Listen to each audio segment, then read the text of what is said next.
What is going on, everyone? Welcome to the Promethean Tides. Hi, good night, everybody. Remember to trust your government, trust the World Economic Forum, trust the science, and as always, have copious intercourse whilst abstaining from reproduction. Humans have spent a long time domesticating themselves, so be a good little obedient cattle. I'm General. As always, I'm joined by Brakeer. What's going on, Brakeer? I need more grease on this dog so that when I eat it, the grease will lubricate my throat. Excellent. And also, we are joined by Jesus. He's been on before. What's going on, Jesus? Hello, hello. Thank you so much for having me on. Interesting times, interesting times. So last night was the election, the midterm election, and that's what we're going to be talking about. It was predicted to be a red wave. I think it's one of those things where there was a lot of hype behind it, and like all things that are heavily hyped up, it didn't quite it didn't live up to the hype. So it was a little bit disappointing for a lot of the Republicans. And we're not sure if they're actually going to end up taking the Senate. It looks for certain like they're going to be taking the House. And a lot of the governorships that were looking like they might lean much more heavily red have either gone blue or are currently a toss-up. So yeah, we're gonna get into that and discuss that. Let's get right into it. So I have the. I can actually watch the stream because I have a signal. Yay. That is good. So Oh no, it looks like the entire country, except for the edges, have all voted for Republicans. How strange. yeah. So what we have here is a map of the congressional districts. Looking at the map, one will notice that America is mostly red, except for these little blue spots where like 70% of the country fucking lives, because people love to live right next to each other in little pods, in big towers. I assume eating bugs. That's where they like to live. And especially next to water. I think this is a very ancient human instinct that is down to the evolutionary level. It's that deeply ingrained because if you think about it, humans originating from a fucking desert, you might want to enjoy living around water, fresh drinkable water, if you can find it. That just makes sense. True, but a lot of these cities are also not near fresh water. They're near seawater, and one should not drink salty water. But Well, I don't know. That might be medical malformed information. You might have to consult Dr. Fauci on that. that's a good point. You know what? Screw common sense. We need to have serious white paper, peer-reviewed articles before we say that drinking seawater is bad. But Now, someone at the fucking the Huffington Post or some shit, they're gonna come out with something that's like, "Can drinking salt water improve your health?" A question mark, and then that's gonna lead dumbasses to drink salt water and fucking die and go crazy. And then the Huffington Post is never gonna be held accountable because they have the correct politics. no, of course. So on this map, we have a couple interesting races that are going on. So let's start with Georgia. Hold on. So with Georgia on my mind. in Georgia, with 99% of the votes coming in, it's the Democrat appears to be slightly ahead, but there's only a difference of what is that, like 17,000 votes. It's 49% to 49%. I believe that is sufficient to do a runoff election. So that's probably something that's going to happen. Yeah. The only thing I know about runoff is the toxic runoff coming from fucking Fetterman's mouth. We'll get to Pennsylvania in a minute. Yeah, I guess Walker was leading in the polls slightly. but a lot of people expected that it would go into a runoff. I mean, he's a running back. I think we're all hoping, he'd stiff arm Warnock, and run to victory for the touchdown. But we might have to wait another month for that. If you are watching this and you are on our side, I think everyone, including everyone here, should consider donating.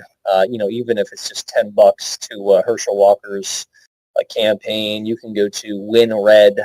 That's essentially the Republicans Act Blue, or you can just go straight to Herschel Walker's website and try to donate. But it might redirect you to WinRed regardless, depending on what type of campaign he has. But anyways. Yeah, I mean, it's unfortunate, but hey, Brian Kemp won, and he won by, I think, a larger margin than was predicted, so that's good. That's good. Yeah, so it looks like it might end up with with Republicans getting 50 seats, and then Georgia might end up being the 51st seat that they need. And if it goes to a runoff, then I believe that Georgia had a libertarian candidate that was also running, and he might have taken away a few of the votes from the Republican because, Quite of a few. course, we all know that a progressive would never vote for a libertarian.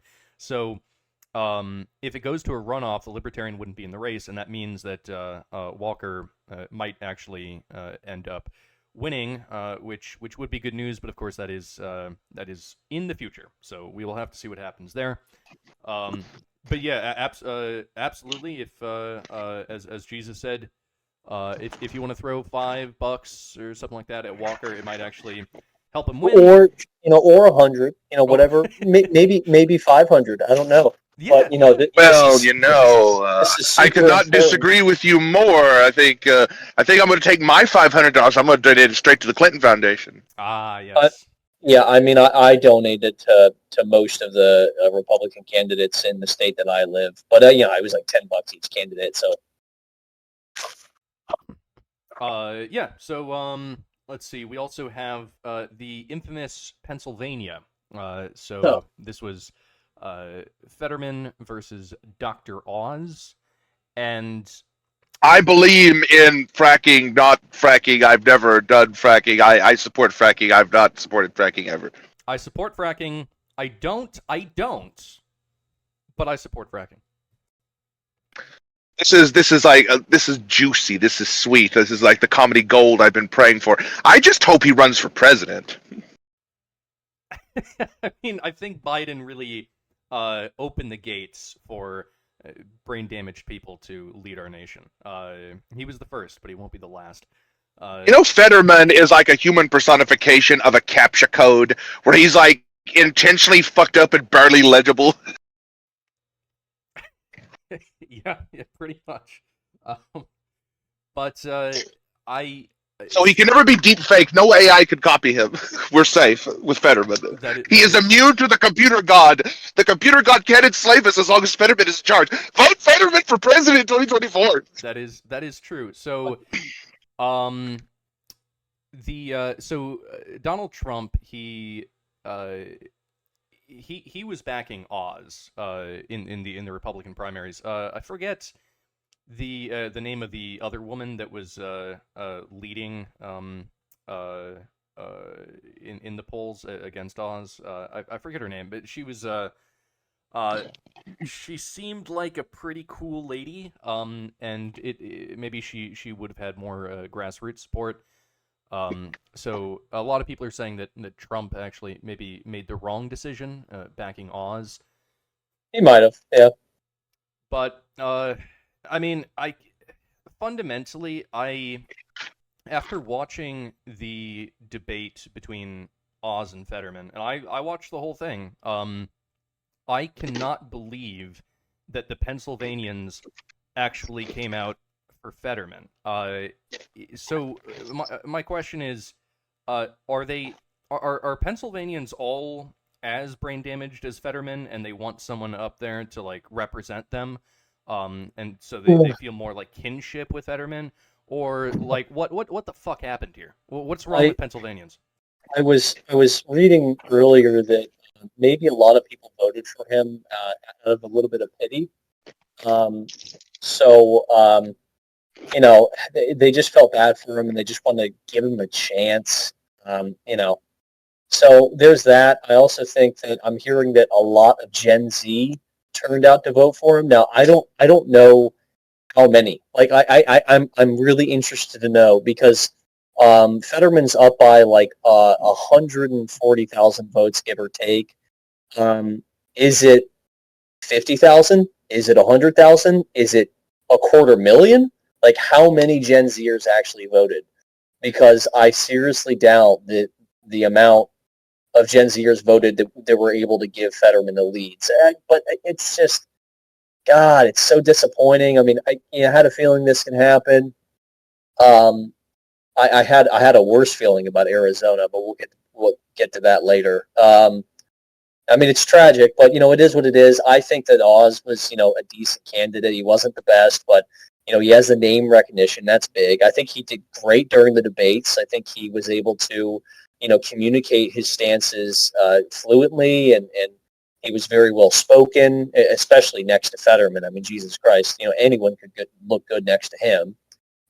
Even like aside from the stroke, like Fetterman's like high half the time, anyways. Like he's never been a good public speaker, but he like looks like a school shooter as well. Like the dude he just looks weird. But that doesn't matter. Like looks don't matter. I think that Fetterman's a big name in that state. And I'm just shocked that many people turned out for him, though. So we're going to need to look into the numbers a bit more later and maybe touch on that. Yeah, I know that there are lawsuits that have been going on in Pennsylvania. I mean, look, I can understand there being a bit of a pity vote, but Yeah. he already has been given a chance. He was mayor of Braddock, and as far as I know, he did an absolute shit job at being mayor. The city actually declined under his wise leadership. People got poorer, and I mean, to be fair, him being a senator actually means that he can do less damage in Pennsylvania.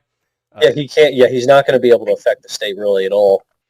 So I mean that's I guess that's good, but yeah, and the Gen Z thing, I've heard that being talked about, that actually Gen Z genuinely came out to vote because they're really fired up about, I guess, abortion and trans kids' rights. I mean, shit, maybe, but if that is the case, then fuck, the Republican Party is not doing its job correctly when it comes to trying to get that youth vote. I mean, I guess maybe it's because a lot of the conservative YouTube channels are usually blocked or banned or given a like a 7-day suspension, like with Steven Crowder.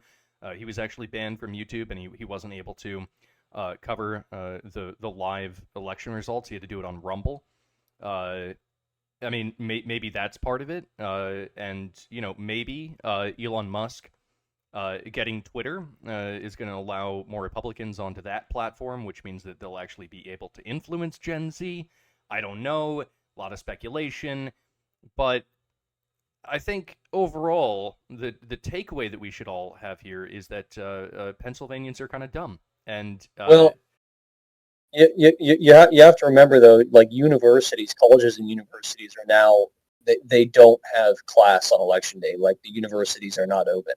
So they're now doing the whole thing where the professors are like, you know what to do.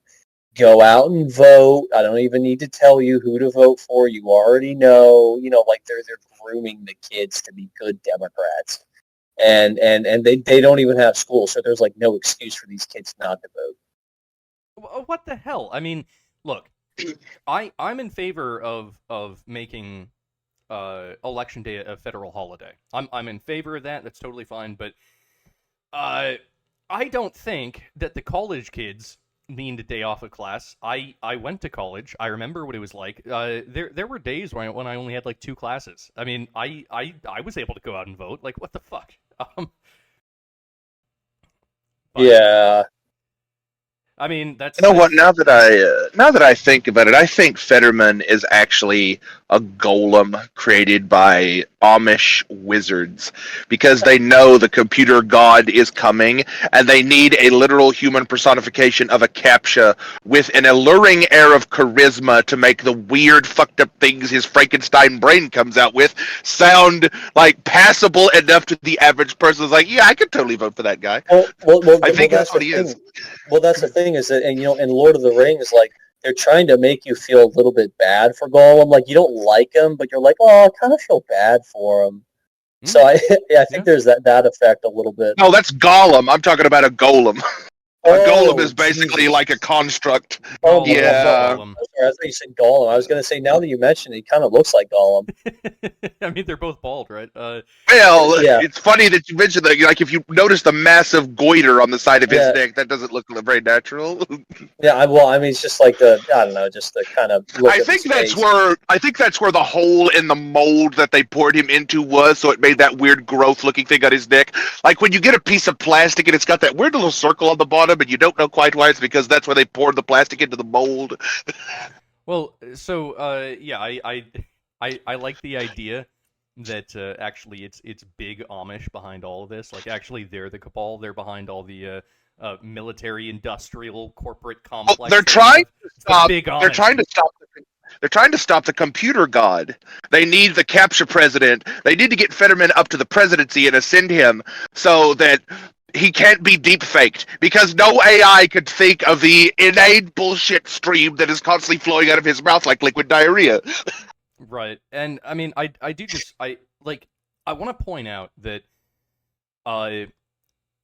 Pennsylvania, they have a shit ton of natural resources on their land, and they in terms of their fracking capacity, it's absolutely fucking massive. They could create so many jobs, reduce the cost of energy, not just in Pennsylvania, but in the rest of the continental United States. They could do so much good there, and Fetterman has flip-flopped on fracking. He a few years ago, he was like, no, I'm against fracking, and then he said that he is for fracking, and then he said that he isn't, and then he said he is. I don't think that he's going to actually do anything at the federal level to allow fracking to happen in Pennsylvania. So I guess a lot of Pennsylvanians have missed out on job opportunities, and they've missed out on cheaper gas. So they've shot themselves in the foot on that one. Great for you, Pennsylvania. You're so good. You're just doing the best job. They need to stifle the economy so they can get us in the pods, because we need to be in the pods and eating the bugs, and we need to be accustomed to living in the VR world, much like JesusGod is doing right now with his Oculus Rift headset.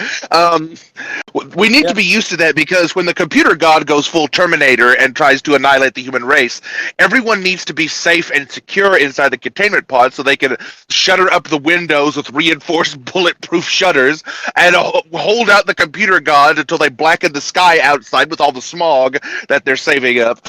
And then after they produce all the smog and shut down all the solar panels of the computer god, then we can come back out eventually. Everything will be kind of smoggy and there won't be a lot of sunlight, but there'll be so much energy. So, The Matrix. Right, okay, got it. Well, I mean, tragic, but it is what it is. We have to move on. But hey, maybe it's just a blue mirage. Maybe Oz will actually end up coming out with the victory. Maybe they'll claw back some votes in these lawsuits or something, or maybe the remaining 6% of the vote that they're going to take 3 weeks to count. Maybe there's enough Oz ballots buried in there. Who knows? Can you imagine how fucking upset the Democrats would be if my God, the mail-in votes came in and then actually they're all for Oz?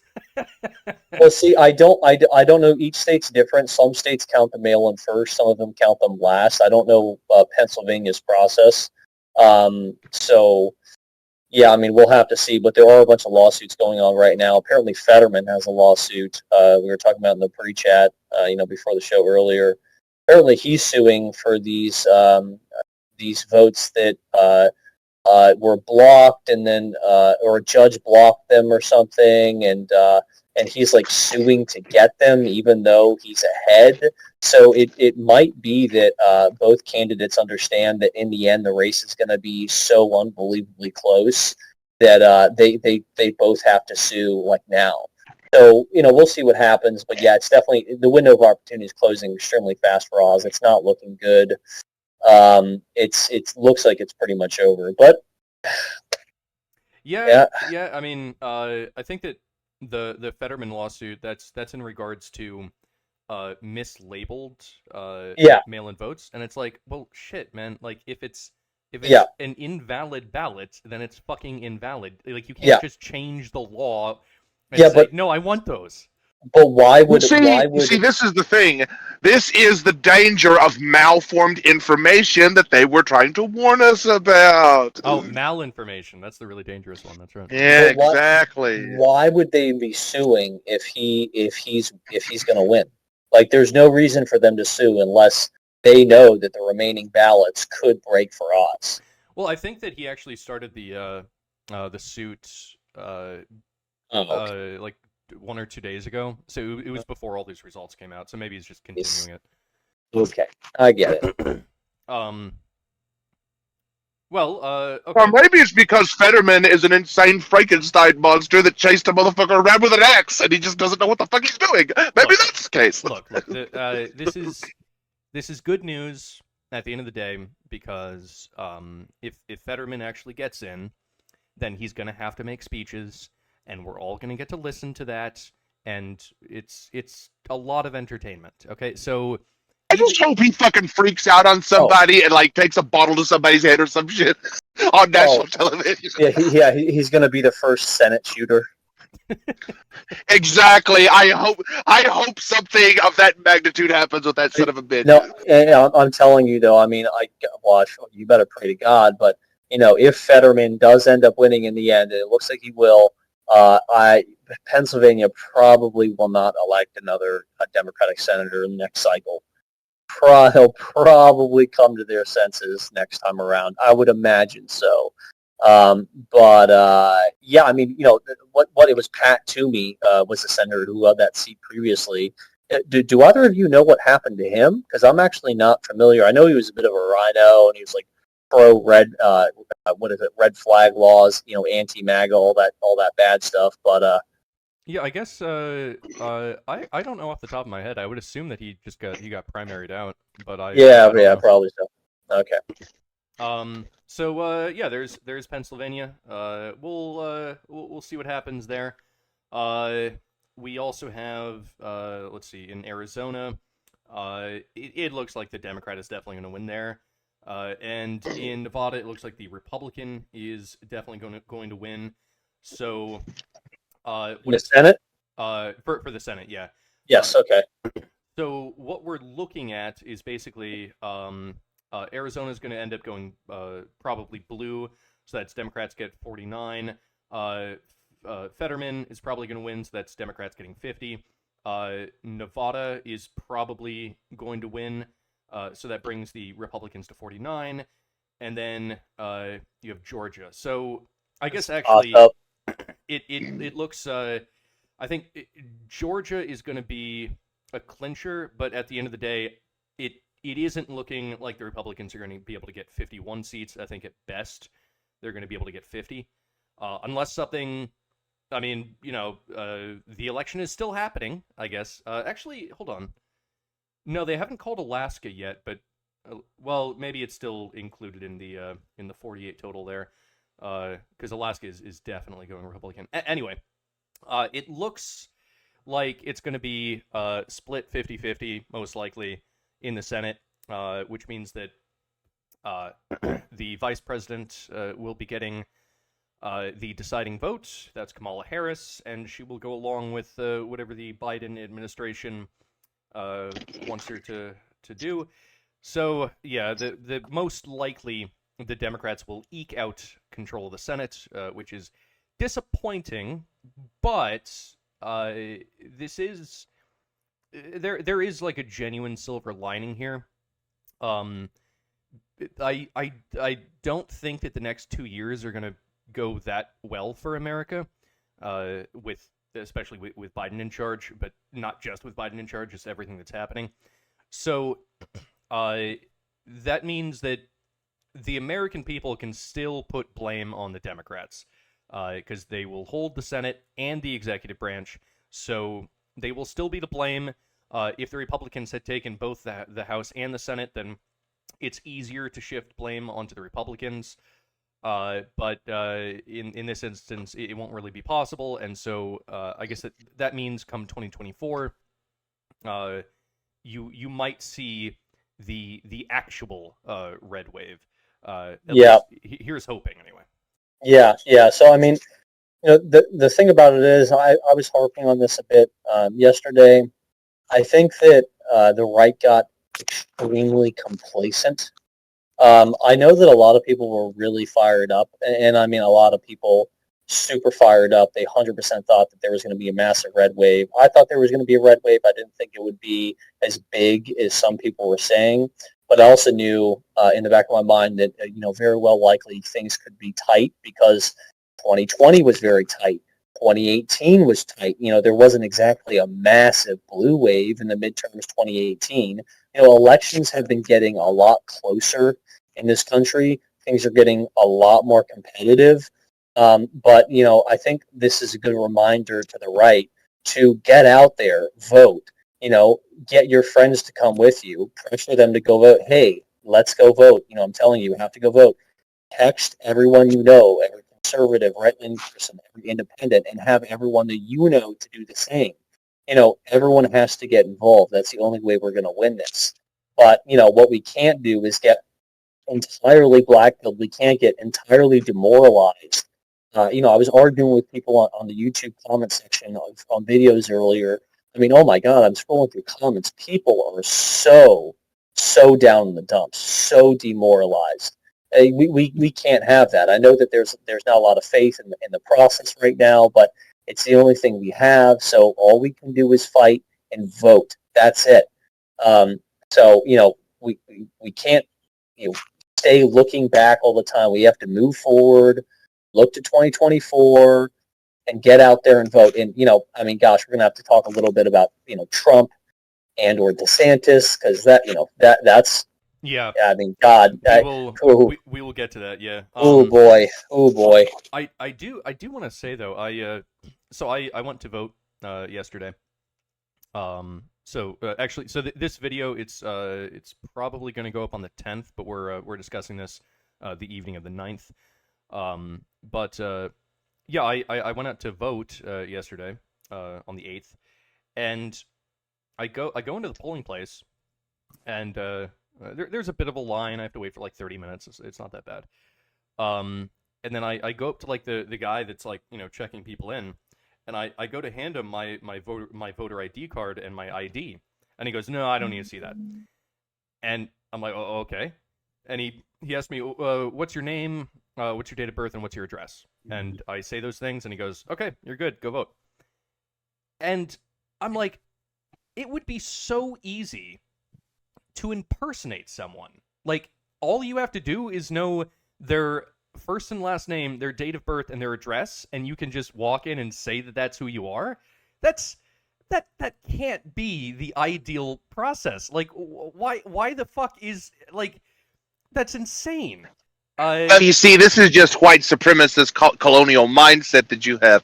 Allow me to explain. You see, if you made things like ID and voter registration cards like mandatory and compulsory to produce on site, then you see the ancient evil white people magical wards that the white colonists have placed around things like libraries and DMVs to prevent people of color from procuring said IDs would disenfranchise them. Yeah, what he said. Yeah, my sociology professor said the same thing.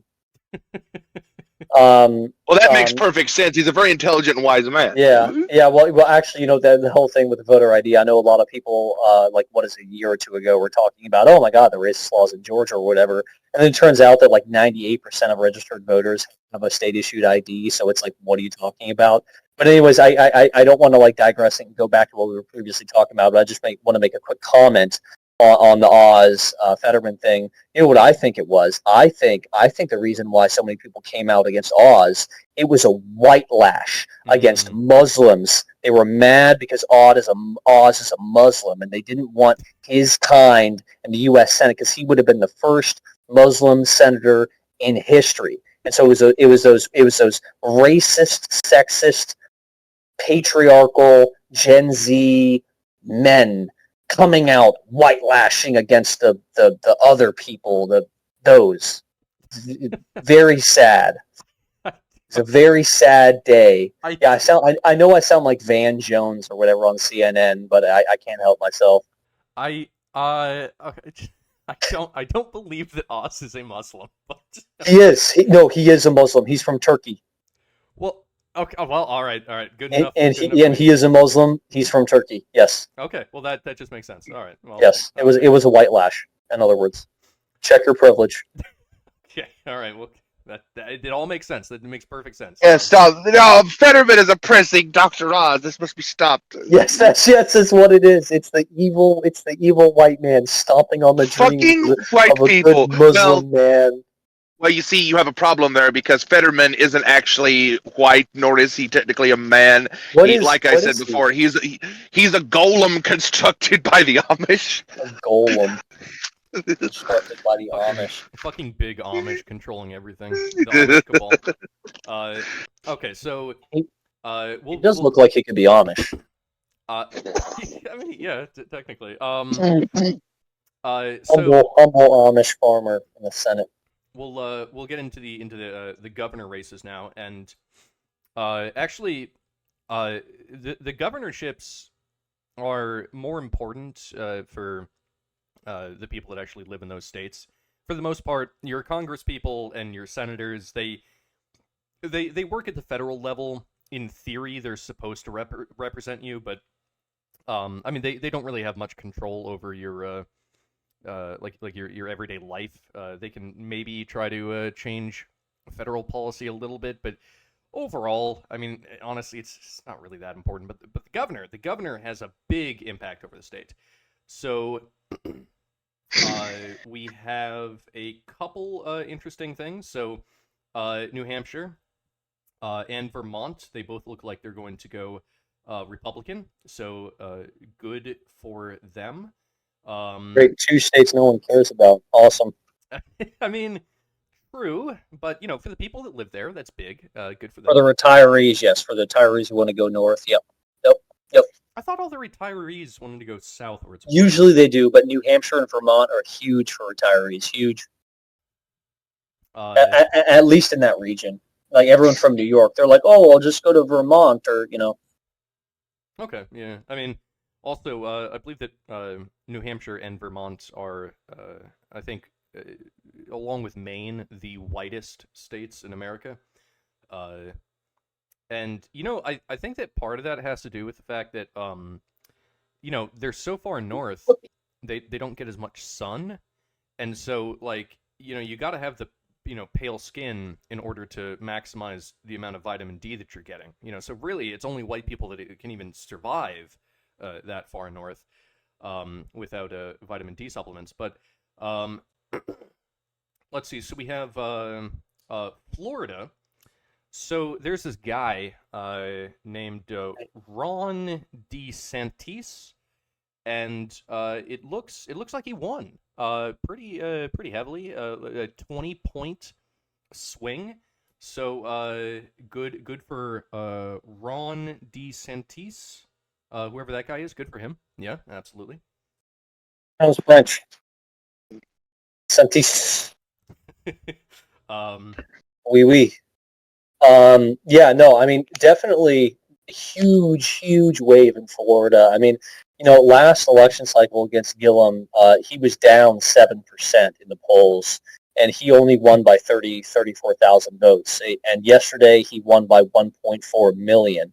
Although, do take into account that last time around, there were 8,130,000 and some change votes. This time, there were about 500,000 less, so turnout was down. But still huge margin. And I think he was only supposed to win by what, 6 to 8. So I mean, vastly outperforming expectations. Same thing with Greg Abbott. Huge. Not nearly as exciting. I know, but I mean, still a good governor, good leader. Yeah. Yeah. So he, like you said, he took Florida with 4.6 million votes. The Democrat only had 3 million. So a 1.6 million difference. I mean, that is. I thought it was 1.4, but maybe I'm wrong. I mean, you're looking at the numbers. Yeah, I think some of the numbers are still coming in probably, but wow, man. Yeah, so I mean, Charlie Crist comes in from behind. Could you imagine? It's he like can still win. Well, yeah, he can still win. Or what if it was like a Vice writes an article? It's like how Bernie can still win the Florida election. You remember those? Yeah. Oh God. Here's how Bernie can still win. Co-parter. No, I mean this was huge for DeSantis. Yeah, he in his first election he barely eked by, but it was a huge upset. Huge upset. Yeah, but he is in those years, in those 6 years, he has I guess completely proven his leadership. He has made the state of Florida better. People from around the country are actually moving to Florida because they're. I mean, number one, they didn't have oppressive COVID policies. They maintained a lot of the strength of their economy throughout the pandemic. There are lots of jobs there. The Florida economy is going strong. I mean, DeSantis, I guess he has just completely demonstrated his capacity for leadership, especially at the domestic level. So very impressive. And in fact, what everyone's talking about is that, let me see here, if I can find it. Yeah, he actually took the Miami-Dade County. So he took Miami, and yes, and he didn't just squeak by in Miami. Yep. He got 55% to 44%, with a difference of about 80,000 votes in that one county. I mean, holy shit! Yeah, in a stronghold, a Democrat stronghold has been for decades.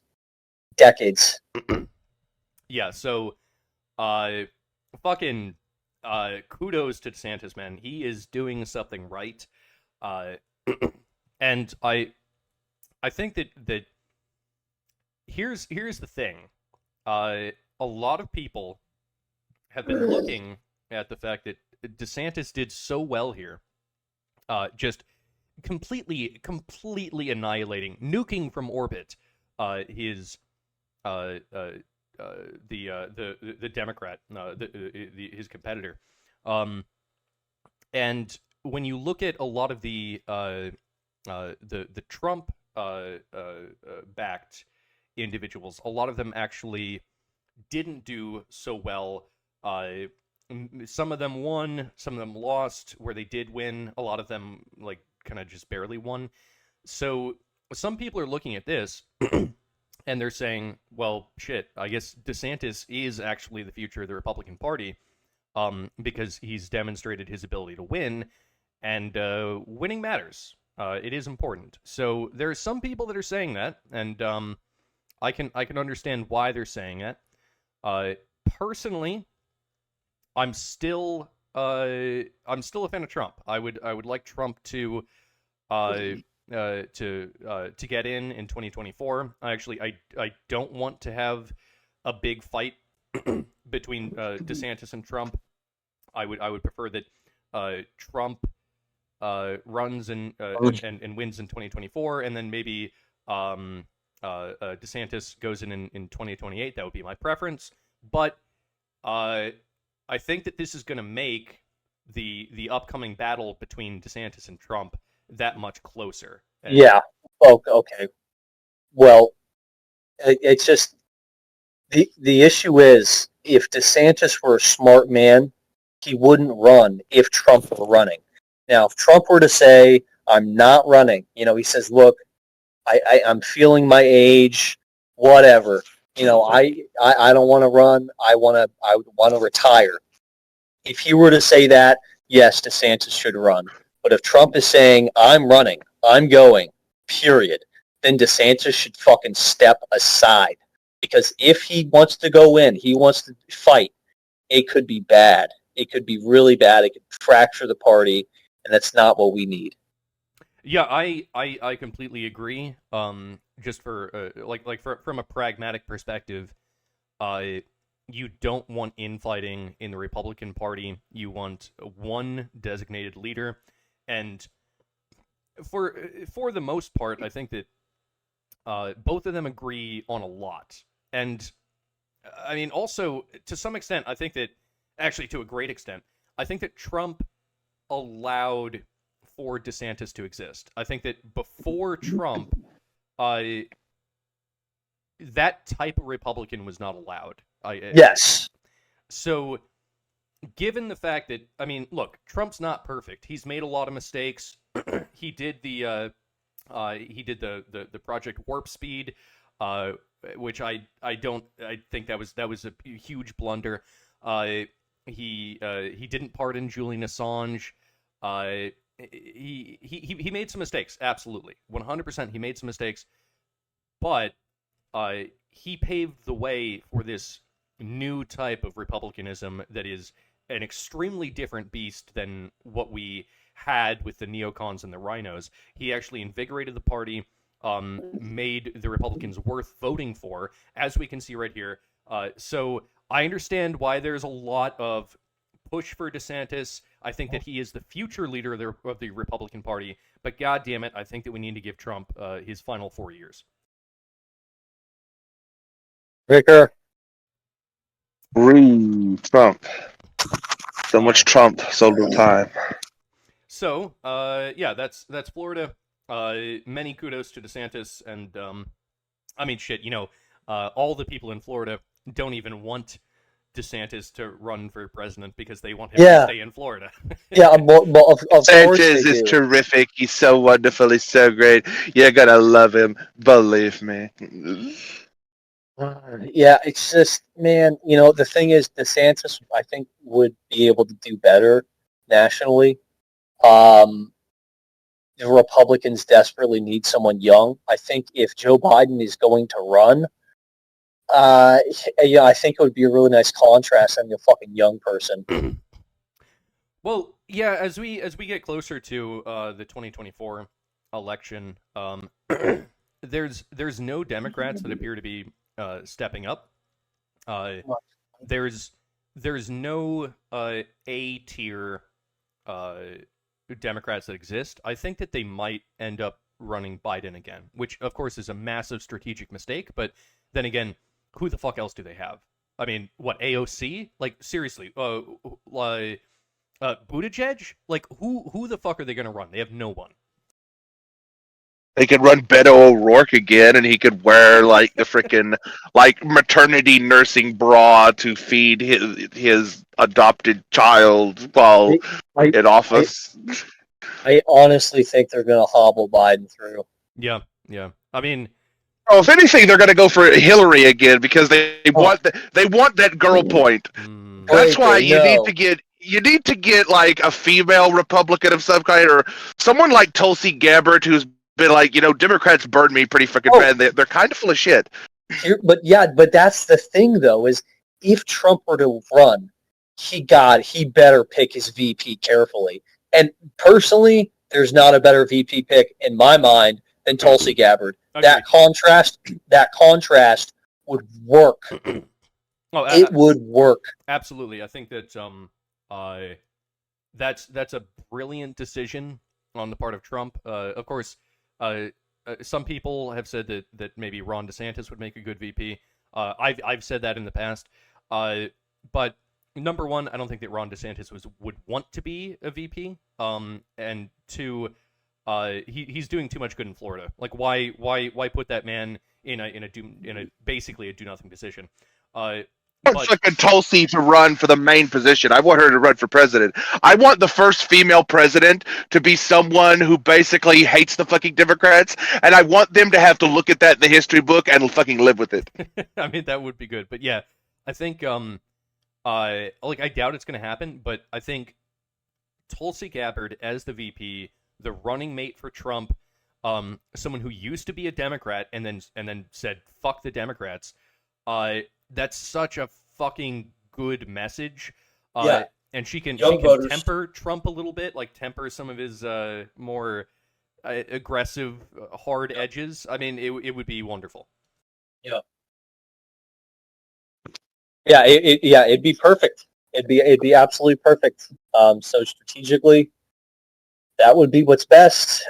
Who would he pick? Gosh, who knows? Who would DeSantis pick?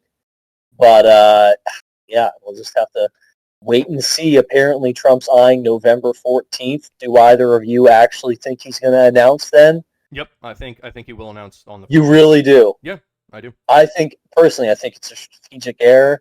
I think he should wait until mid-2023.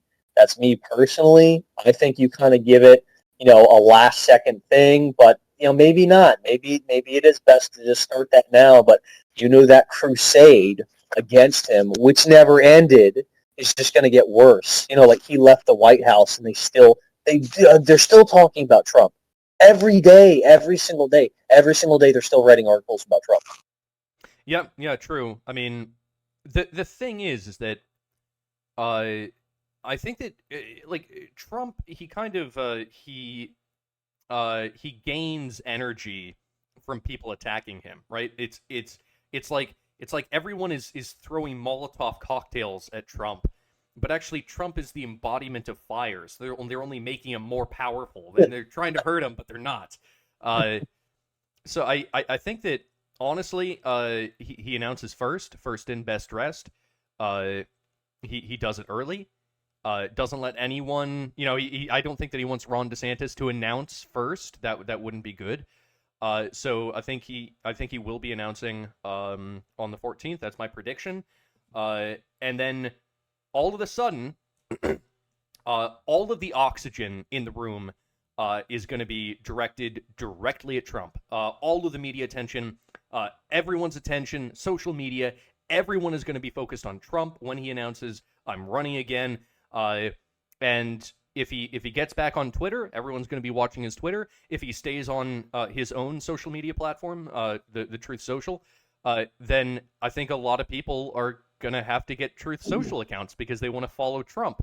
So, yeah, he lives for this sort of attention, and he does well with it. So, it's gonna start getting very interesting and very spicy, in my opinion. Yes. Okay, so that was Florida.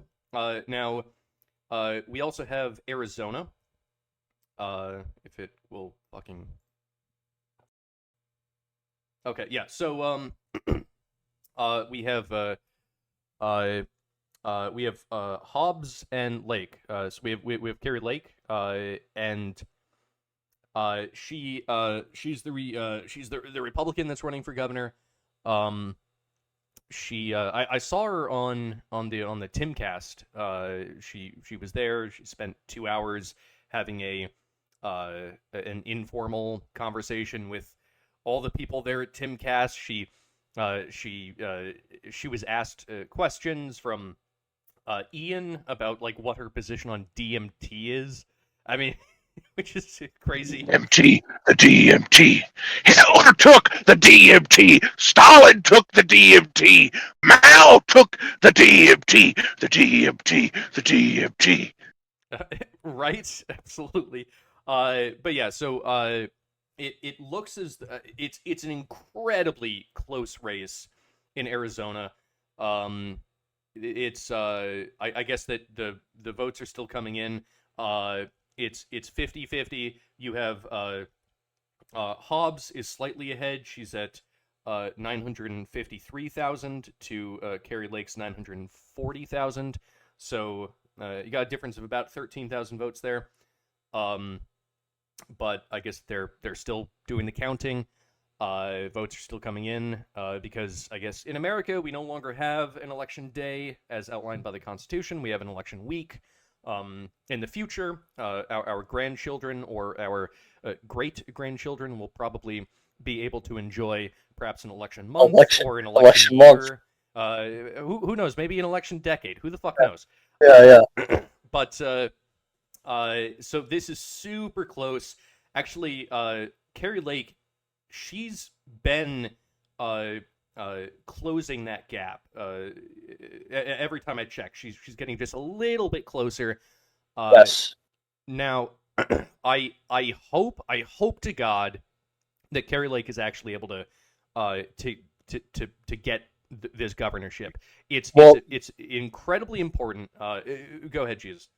No. Please finish. Yep. So, there's a couple things here. Number one, Katie Hobbs, she refused to debate Carrie Lake. Just refused to debate her, and I think that she knew that if she did debate Carrie Lake, then she would lose. So she just fucking ran away from Carrie Lake. Now, how the fuck is it that someone who runs away from debate doesn't want to talk to their opposition because they're scared of talking to them because they might actually get proven wrong or be shown that they're an idiot? How does a person like that win? Like that's fucking crazy to me. That the person she had a stroke. Right, yeah. yeah, clearly. Well, but honestly though, I mean, if Fetterman had the strength to do a debate, but she didn't. Yeah, that's insane. Ridiculous. Yeah, that's ridiculous. It makes no sense whatsoever. Fetterman is like truly gallant when you think about it, because I mean, if either one of you had suffered like such grievous psychological injury, to get up in front of like millions of people watching around the world and spew out a ridiculous screed of non sequiturs and garbled nonsense words. He's got balls. I mean, he's got balls. Yeah, exactly. Yeah. There's no way that I would do that. Oh shit! I can't hear anymore. I don't believe I can understand. Yes, no, I don't know.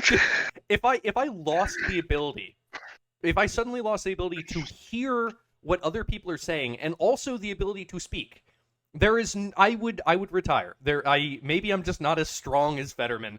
Jesus Christ, you got to hand it to that man. He's got balls. But you know who doesn't have balls, literally and metaphorically? Yeah. Hobbs has no balls because she would not debate Carrie Lake, and the fact that people actually went out and voted for her is it's nutty. It doesn't make any sense to me. Now, the other reason why I want Carrie Lake to win is because there looks as though there might have been some election shenanigans that may have occurred in Arizona. It's kind of a purple state, and usually if there are going to be shenanigans, that's where you would expect it. Actually, I think that the freest and fairest elections are going to be in California, Texas, and New York, because no one needs to do any shenanigans. It's already decided which side is going to win. But in these purple states, there's a greater likelihood of shenanigans. Now, of course, the 2020 election was the freest and fairest election of our lifetimes.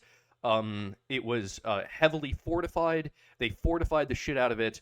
And they counted those votes fast, lightning fast. They got them through. They processed those votes. they did it. They processed those votes at warp speed. That's right. Yeah. So quick. Definitely didn't take them like a week. But yeah, it would be great if Carrie Lake got in, because she said that she wanted to look into some of the 2020 election stuff, and who knows, maybe she would want to look into some of the 2022 election stuff, and just give it a good audit, a good once over, really look at the books and find out what happened there, which given the fact that it was such a free and fair election, I think everyone should be in support of. Because obviously, Carrie Lake, she would get in and she would just confirm the fact that it was so free and so fair, right? Because that's what we want to do. We don't just want to hear that it's the freest and fairest election. We want to show scientific proof that it was the freest and fairest election. And that's what Carrie Lake wants to do, which I totally support. That's how science works. Even if you suspect that something is a thing, you need to verify it. You need to get the data and do the research, and you got to verify.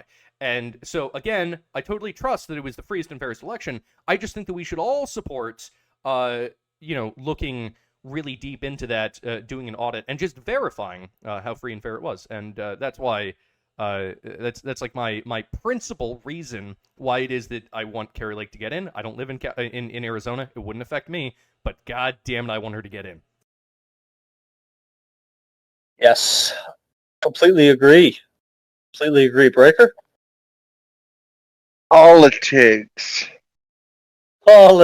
Politics. I mean, Carrie Lake. So I was looking into this election a while back, and something didn't feel right. I don't know what it was. I was reading things, watching videos, looking at Carrie Lake, looking at the circumstances of everything, and something didn't feel right. I was like, I don't know. I feel like she might not win. But looking, I feel like she has a good chance, but there could be an upset, and maybe there'd be some weird whatever, because Arizona was really iffy 2020, like really fucking iffy. Yeah. And now they're having these issues where the voting machines wouldn't count the fourth or fifth ballot inserted. Like, I don't know. It's weird, and this new trend of not counting things, not counting what's coming in, and not counting what you have is concerning. It is, at the very least, it's very concerning. They need to count everything as soon as possible. There cannot be lollygagging around, taking your time, days or even weeks. That is ridiculous. Those votes need to be counted as soon as possible, period. Yeah. Well, what actually, what would speed up the process? So this is what you do, right? Like with count them. Well, no. Okay, so in the Arizona election, right? This is what you do. You once the voter is done with their ballot, and you make it all paper ballots, of course. But once the voter is done with their ballot, you ask them, okay, did you vote Republican or Democrat? And then you insert your ballot into different machines based on who you voted for. If you voted for the Democrat, it goes in the machine, it does a little Scantron thing, it counts it, whatever. And then if you voted Republican, it just goes directly into the shredder. And that would actually reduce the amount of votes that they have to count by about half. So that would speed up the election process. And I think that some officials in Arizona might be considering something very similar to that. But I also want to point out as well that overall we can look at the stances that Katie Hobbs and Carrie Lake have. We can look at their policies. We can look at their character. One wants to debate, one doesn't want to debate. We can look at all of this, okay? And that's important. But at the end of the day, Carrie Lake is just way hotter than Katie Hobbs.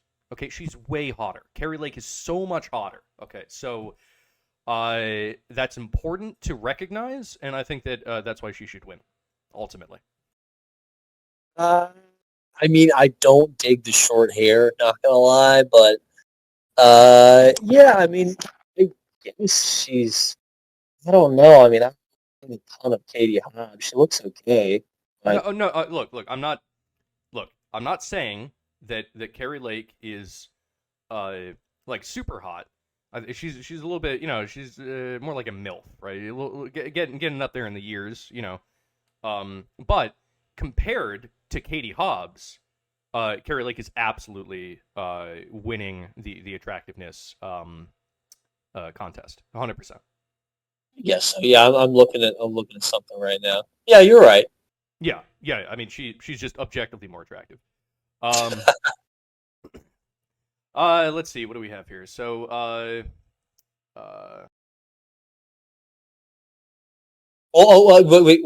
Before we move on, though, let's not forget about Blake Masters, because if this trend continues of Carrie Lake bringing in votes that are cutting for her, maybe 55 to 60, Carrie Lake cutting for her, Blake Masters might actually have a shot. So we'll need to see. But yeah, it's not looking good right now. And I know a lot of people are really excited about astronaut, bald dude or whatever. But you know what? Blake Masters was endorsed by Chuck Norris, or no, Chuck Norris. What's the dude? Clint Eastwood? No, Hey, gang, we need uh, to vote for it, Blake Masters. it was like a Chuck Norris type dude or whatever, or something like that. So it's like equally badass. You don't vote for him, but there's my fist inside of my beard Yeah. is going to stretch around the world and punch you right in the Yeah. solar plexus. Lightning I learned it from speed. Bruce Lee personally. But yeah. So anyways, but we'll just have to see. But anyways, general. Yeah. So that's Arizona. Let's see. If we look at Oregon, it's looking like the Democrat is going to win. Now Oregon's a very blue state. That's where Portland is, and I'm actually surprised that the Republican did so well. It's 44% to 47%. I mean, yeah. It seems to me as though all of the people that live outside of Portland, in Oregon, all the people that are outside of Portland are getting really sick of Portland shit. I think that there's been a couple counties in Oregon that actually want to secede from Oregon and join Idaho. So a lot of people in Oregon are so sick of Portland. They want to leave, and they didn't manage to get in a Republican this time. But to anyone in Oregon that might be listening, keep trying, because I think that you might get there. Maybe not this election, maybe not next election, but fucking keep trying. Yeah. Because someone has to deal with the scourge that is Portland, and yeah. Well, I mean, make no mistake, this was a red wave. It 100% was. Okay, it didn't materialize in the way I think a lot of people expected it would, but you have Florida exceeding expectations. You have Texas. You have New York within 5. New York. You have Oregon. This is huge. So although the actual victories themselves may not seem good, everywhere like the coast were great, but everywhere in between not as much.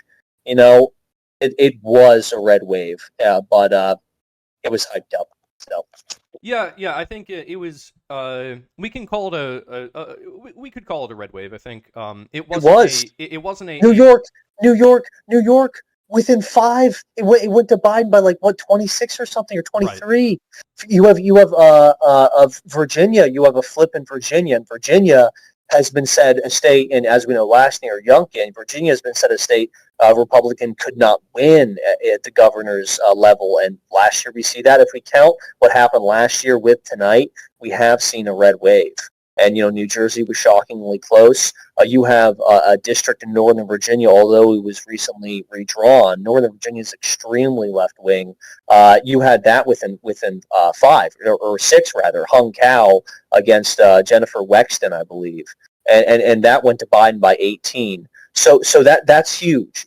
That is huge. You did have the right doing extremely well. All across the country in left-wing areas, so that's big. Yeah, no, I agree. It's one of those things where there was a big push for Republicans, and they didn't necessarily win, but they got pretty close, and that says something. It shows the I guess where the momentum is headed in this nation.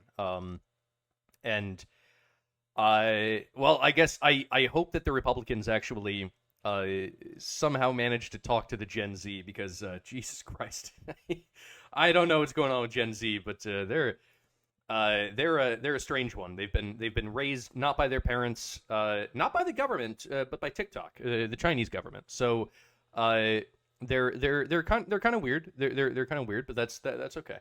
Well, at least they know not to mention Taiwan. That's true.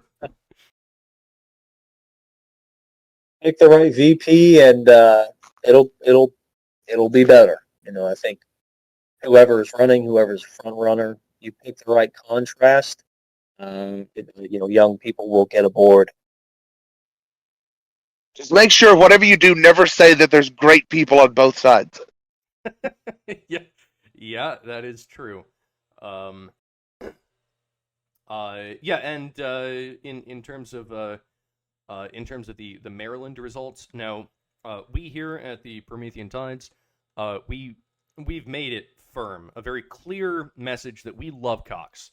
We're huge fans of Cox here. We're just we can't get enough of Cox.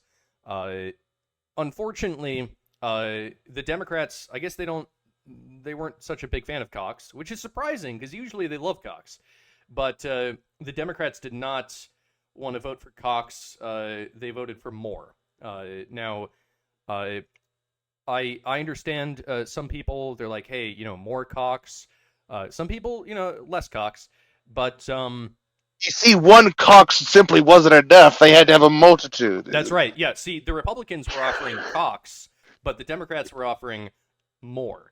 So I understand why it is that Maryland went for Moore. It was 60% to 37%, kind of a blowout in terms of the governorship.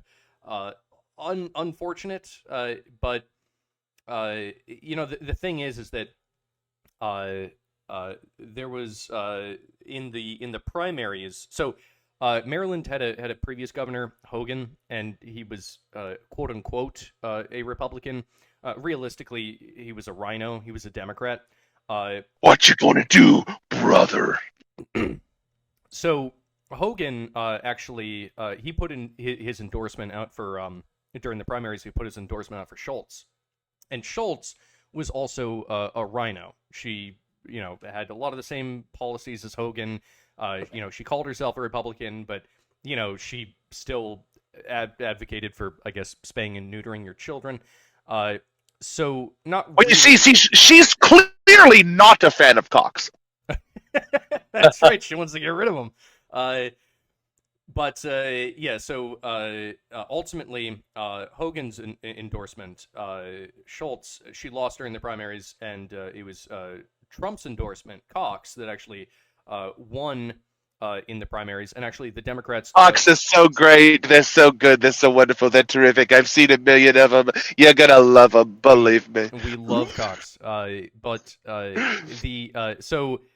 the Democrats actually put money behind Cox during the Republican primaries. The Democrats actually funded basically commercials for Cox because they thought that he would be easier to beat than Schultz. Now, I don't know who would have actually been easier to beat. We can't know because Schultz didn't run because she didn't win the primary. But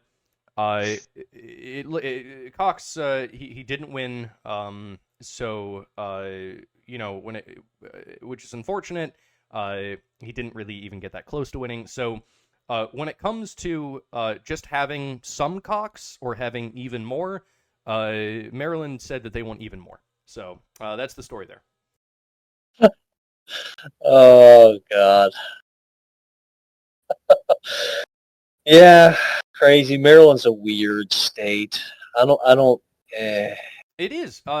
Yeah. Maryland is it's the DC area, and it's Baltimore, which is blue, just blue as all hell. and then the rest of Maryland is basically MAGA country.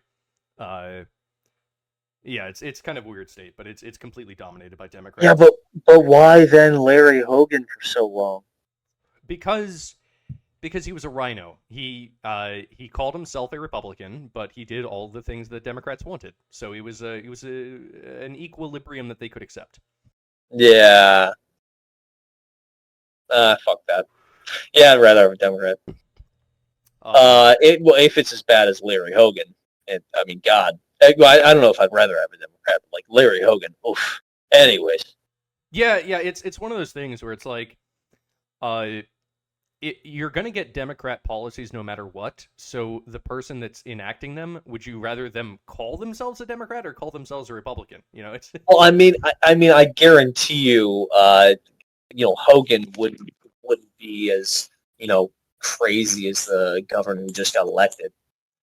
Yeah, I would still vote. I'd still vote for him. Obviously, I just wouldn't be enthusiastic. I'm like, yeah, fuck this guy. Yeah, but I think I'm gonna vote for him. I think between Hogan and Moore, I would probably end up voting for Hogan. Hogan. Of course. Moore seems like I don't think that he's going to be doing good things for the state of Maryland. But yeah, I'll take more Hogan. And then finally, let's just look at the House real quick. Yeah, once it loads here. So it does look as though the Republicans are going to be able to take the House. Oh, thank fucking God! Thank fucking God! Let's go, boys! Now, if we weren't taking the House, oof, that is like a man, like soul crushing. But hey, taking the House and got some red waves all across the country and hyper blue areas. Let's go. Yeah, the Republicans managing to take the House it's really good news, because the way that bills work is that they're the House puts them up, and then they go to the Senate, and then they go to the executive to get signed. So the Republicans, maybe they'll try to put forward some bills in the House, and then they'll get crushed every time that they try to put something forward.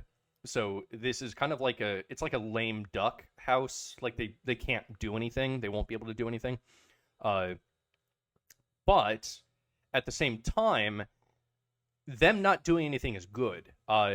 Because if the Democrats were in there, they would be able to do something. And when Democrats are able to do things, the entire nation suffers. So at this point, we're going to have a government that doesn't do anything for the next 2 years. And to some extent, I think that that's the best form of government, when it doesn't do anything.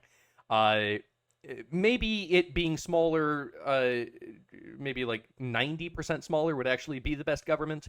But as it stands, maybe this is a good thing. It'll be much more difficult for Biden to get any of his bills passed. We won't be seeing another Inflation Reduction Act, which, by the way, did not reduce inflation and probably just made everything worse. So this is actually good news. There will be less bad things. I'm not saying there's going to be good things, but there will be less bad.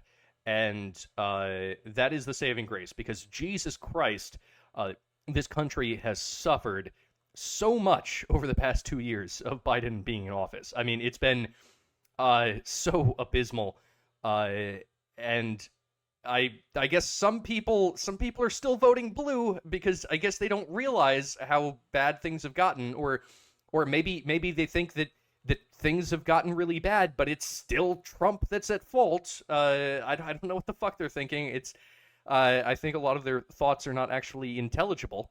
So it's not even.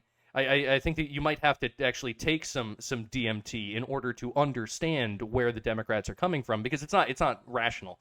But yeah, this is for the most part this is good, and this might actually be the best outcome for a complete red tsunami or great flood or apocalypse in 2024. So I think that it's actually I'm not that unhappy with last night's results. Like this may actually end up being a good thing for the nation.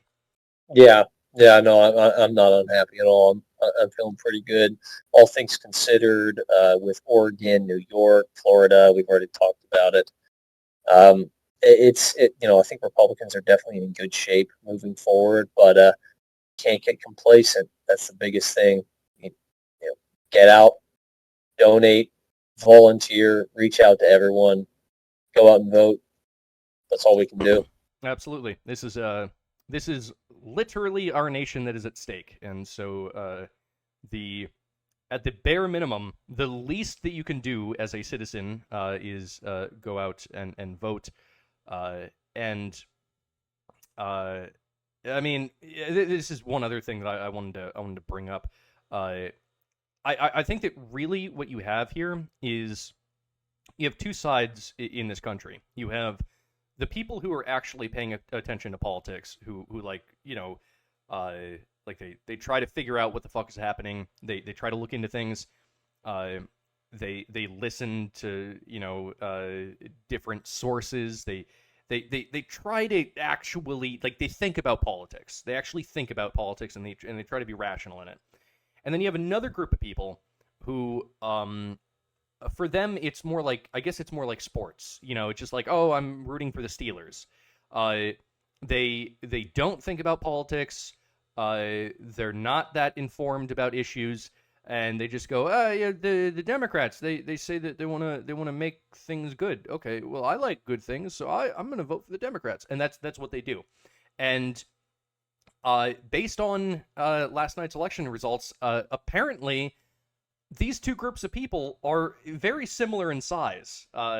So it's an interesting place that we find ourselves in our American republic. I'm not sure where that's going to go.